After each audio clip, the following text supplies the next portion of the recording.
Hi, my name is Kevin Shaw, and I've been a germaphobe long before this coronavirus came out. It's obvious that handshaking is going to be gone forever.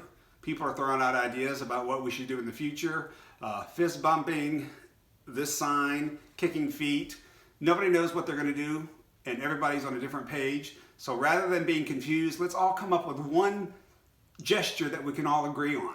This is a simple way of doing it. All right. In the olden days, people used to shake hands to show that they weren't hiding any weapons or guns or anything like that.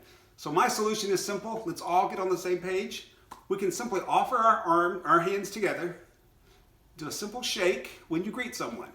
Hi, my name is Kevin. Nice to meet you. Hello, welcome to our home. So good to see you. It's a simple gesture, gets the same meaning across without touching anyone.